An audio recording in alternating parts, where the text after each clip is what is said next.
വയനാട് സുൽത്താൻ ബത്തേരി ഹേമചന്ദ്രൻ കൊലക്കേസിലെ മുഖ്യപ്രതി നൌഷാദ് പിടിയിൽ.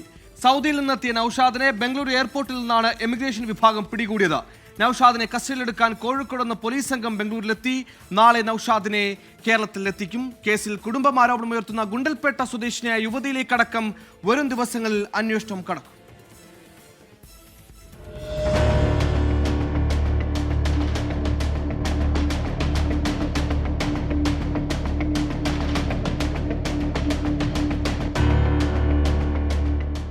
തിരോധാന കേസുമായി ബന്ധപ്പെട്ട് കോഴിക്കോട് മെഡിക്കൽ കോളേജ് പോലീസ് സ്റ്റേഷനിലെത്തിയ കേസ് അതിവിദഗ്ധമായ അന്വേഷണത്തിനൊടുവിലാണ് ഹേമചന്ദ്രനെ സാമ്പത്തിക തർക്കത്തിന്റെ പേരിൽ നൌഷാദിന്റെ നേതൃത്വത്തിൽ പ്രതികൾ കൊന്ന് കുഴിച്ചിട്ടതാണെന്ന് തെളിഞ്ഞത്.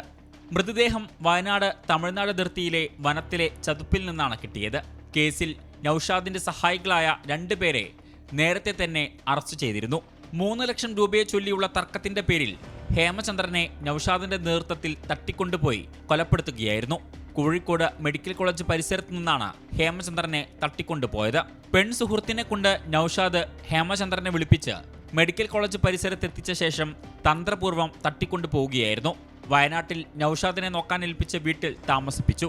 വയനാട്ടിൽ എത്തിച്ച ദിവസം തന്നെ മർദ്ദിച്ച് കൊലപ്പെടുത്തി. പിന്നാലെ മൃതദേഹം മറവ് ചെയ്യാനുള്ള തിടുക്കപ്പാടിലായിരുന്നു. ആദ്യം പഞ്ചസാര അടക്കം ദേഹത്ത് വിതറി കത്തിക്കാനായിരുന്നു നീക്കം. പക്ഷേ ആ പദ്ധതി ഉപേക്ഷിച്ചു. പിന്നെ കുഴിച്ചിടാൻ തീരുമാനിച്ചു. ഇതിനായി രാത്രി സമയം വയനാട് അതിർത്തി പ്രദേശത്ത് ആന ഇറങ്ങുന്ന സ്ഥലത്ത് വനപാലകർ പോലും വല്ലപ്പോഴും വരുന്നയിടത്ത് കുഴിച്ചിടാനായിരുന്നു പദ്ധതി. ഇതുപ്രകാരം ചതുപ്പ് നിലത്തിൽ കുഴിച്ചിട്ടു. ഈ സമയമൊക്കെ ഹേമചന്ദ്രന്റെ മൊബൈൽ ഫോൺ ഓണായിരുന്നു. ഇതിനിടയിൽ നൌഷാദിന്റെ സഹായികൾ പിടിയിലായി. ഇവരിൽ നിന്നാണ് കൊലപാതക വിവരം ലഭിച്ചത്. മൊഴിയുടെ അടിസ്ഥാനത്തിൽ മൃതദേഹം കുഴിച്ചെടുത്തു. ഇതിനിടയിൽ തന്നെ മുഖ്യപ്രതി നൌഷാദ് വിസിറ്റിംഗ് വിസയിൽ സൗദിയിലേക്ക് കടന്നുകളഞ്ഞു. നൌഷാദിനായി പോലീസ് ലുക്കൌട്ട് നോട്ടീസ് അടക്കം ഇറക്കിയിരുന്നു. പിന്നാലെയാണ് സൗദിയിൽ നിന്ന് പ്രതി ബംഗളൂരു എയർപോർട്ടിൽ ഇന്ന് വിമാനമിറങ്ങിയത്. സംഭവവുമായി ബന്ധപ്പെട്ട് കുടുംബം ഹേമചന്ദ്രന്റെ സുഹൃത്തായ ഗുണ്ടൽപേട്ട് സ്വദേശിനിയായ ഒരു യുവതിയെയും സംശയനിഴലിൽ നിർത്തിയിട്ടുണ്ട്.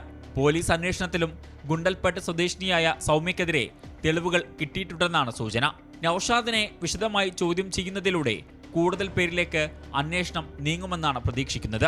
നൌഷാദിനെ ചോദ്യം ചെയ്ത ശേഷമാകും നിലവിൽ റിമാൻഡിൽ കഴിയുന്ന പ്രതികളെ വീണ്ടും കസ്റ്റഡിയിൽ വാങ്ങി ചോദ്യം ചെയ്യുക. ഹേമചന്ദ്രന്റെ DNA പരിശോധനാ ഫലം ഉടൻ ലഭ്യമാകുമെന്നാണ് അന്വേഷണ സംഘം പ്രതീക്ഷിക്കുന്നത്. പരിശോധനാ ഫലം ലഭിച്ച ശേഷം മാത്രമേ കോഴിക്കോട് മെഡിക്കൽ കോളേജ് മോർച്ചറിയിൽ സൂക്ഷിച്ചിരിക്കുന്ന മൃതദേഹം ബന്ധുക്കൾക്ക് വിട്ടു നൽകൂ. 24 കോഴിക്കോട്.